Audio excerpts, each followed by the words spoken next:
In the late 80s, the band Great White were riding high. They had smashed through to the mainstream charts with a number 5 hit single, were scoring hits outside of the US, gained a Grammy nomination, and were performing alongside the likes of Guns N' Roses, Whitesnake, Kiss, Bon Jovi, Skid Row, Bad English, and more. The world was their oyster. And then, over a period of years, it all went horribly wrong, with disbandments, betrayal, substance abuse, and an infamous and well-reported 2003 nightclub fire, which resulted in many that sadly lost their lives. Add to that lawsuits over the band's name, and 2 different versions of the band making the touring circuit. It's hard to look past these negative events to see the great music that the band created. But great music they did craft, and both versions of the band are still rocking the crowds. But today, I'm going to get into the musical backstory of Great White and explore a B-side that was left off their biggest selling album. Welcome to Should Have Been on the Album.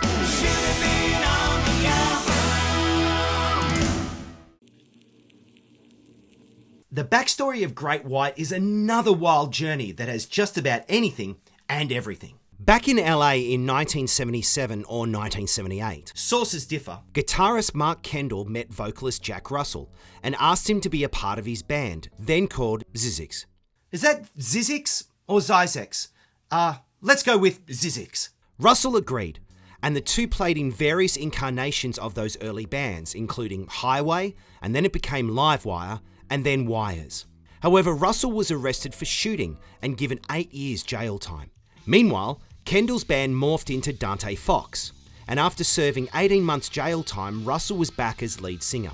By the end of 1982, the band had changed their name to Great White and featured Kendall and Russell, along with Lorne Black on bass and Gary Holland on drums. Having recorded a demo under the watchful eye of manager Alan Niven, the band released the EP Out of the Night on Niven's independent label. Side note, their EP was re-released in 1987 as On Your Knees. With radio airplay, the band's popularity grew, and EMI signed the band and released their debut album in 1984. Shot in the Dark soon followed in 1986, the band having been picked up by Columbia Records, with Audi Desbro on drums, along with Michael Lardy on keys. Come 1987, Great White released Once Bitten, and their chart success began to kick in with Save Your Love and Rock Me both getting into the Hot 100. A personal favourite is the brilliant Lady Red Light. But the big hit would come from their 1989 release, Twice Shy, with the cover of Ian Hunter's Once Bitten Twice Shy reaching number 5. Other singles would include The Angel Song and House of Broken Love. Mr. Bone was also released as a promo single. For me, this is where I was introduced to the band. My aunt had just returned from a trip to the US and had bought me the album. I had never heard of Great White before, but the moment I listened to that album, I was hooked. Excuse the pun. The band followed up Twice Shy with Hooked in 1991, and it garnered some chart success, and then later with Psycho City. But by then, the band's chart success was waning, and the label dropped them. Still, they soldiered on with releases like Sail Away, Let It Rock, and 1999's Can't Get There From Here, as well as tribute and live albums. The following years would see various lineup changes, with the band folding in 2002. As I mentioned before, Great White would eventually split into 2 forms, one as Jack Russell's Great White, as well as the Great White with 3 members of the classic mid-80s lineup. Debate rages on which is the more legitimate, and drop your comments below on that one. And both incarnations have released albums. But today, we're heading back to the brilliant Twice Shy and checking out a track that appeared on the flip side of their biggest single. The name of the song? Slow Ride. Slow Ride was written by Niven, Russell, Kendall and Lardy and appeared on the B-side of Once Bitten Twice Shy. It was produced by Alan Niven and Michael Lardy in 1989, the same time frame as the rest of the Twice Shy album. It was sometimes paired with another B-side called Wasted Rock Ranger. Reissued versions of Twice Shy would include Wasted Rock Ranger and the B-side of House of Broken Love called Bitches and Other Women, apologies for the swearing, on the album. But Slow Ride was only added as a bonus track, which was not even on the track listing. It was also included as a collector's bonus track on the Hits Collection Gallery. Lyrically, Slow Ride is all about a guy feeling down on his luck. Well, the street was moving slow. I had nowhere to go. I was high and dry. Never been so low. It began to show on my mind. But there's a woman that he'd really like to get to know better, if you know what I mean. There's a girl I wanna know, but her rhythm doesn't slow, and she drove by. She said, "What you gonna do with your love? Give me the blues on, baby." We also get the sense that this song comes from a place of truth. This story could be you, and it's certainly true. It ain't no lie. And that if you're looking for love, this ain't the place. Guess you'll never know where love is gonna go. Make your life a hell, ain't no way to tell. But our guy in question is willing to take her on a Slow ride, baby. Give a little loving all night. Slow ride, baby.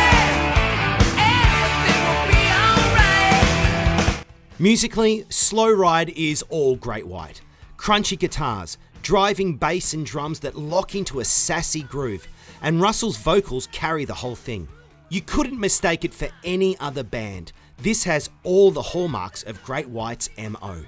For my part, I feel like the song is a bridge between the sound and writing of Once Bitten and Twice Shy. Plus, it doesn't stick around for too long. It's here for a good time, and not a long time. Alright then. Between you and me, I love Twice Shy in its original released form. That's the one that doesn't include Wasted Rock Ranger and Bitches and Other Women. And there isn't a song on the album that I would replace. So, what to do with Slow Ride? Side A is just about as perfect as you can get. From the brilliant opener Move It, to the strut and groan of Heart the Hunter, my personal favourite Highway Nights with its double kick drums, to the second single Angel Song. Side B is just as strong, with the groovy Mr. Bone, the catchy Baby's on Fire, the bluesy and soulful third single House of Broken Love, the stripped back She Only, and of course, the hit Once Bitten, Twice Shy. I guess the only slow spot on the album is She Only coming out of House of Broken Love, but that's not enough reason to drop it. She Only stays. If there was a spot for Slow Ride, I would put it on side 1 after the Angel Song. And it's not a case that it won't fit on the LP either. There's a version of Twice Shy that was released in the UK with Bitches and Other Women and Wasted Rock Ranger included as part of the LP. So time-wise and space-wise, there was room for Slow Ride. So I would have it included as the last song on side 1, giving the album 10 tracks. But that's only if I thought Slow Ride was as strong as the rest of the album, which shockingly, I don't. Slow Ride is a great song, and personally I think better than the cover tracks of Wasted Rock Ranger and Bitches and Other Women.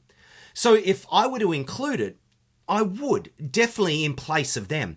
But for me, Slow Ride never quite takes off, and it's not in the same league as the rest of the album. A brilliant B-side it certainly is, but it's not quite album material. Cue the debate in the comments. As we've already explored, Great White has a wide collection of B-sides, and a lot of them are cover songs and not written by the band. Still, they're worth checking out.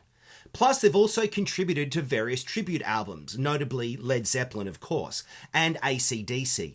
There's also a great song called Living on Rock and Roll, written by the band, that popped up in a reissue version of Psycho City. So much to discover. And as I found out in the last minute, Slow Ride was added to the expanded edition of the Twice Shy album. Anyways, it still wasn't on the original. So, should it have been? What's your call?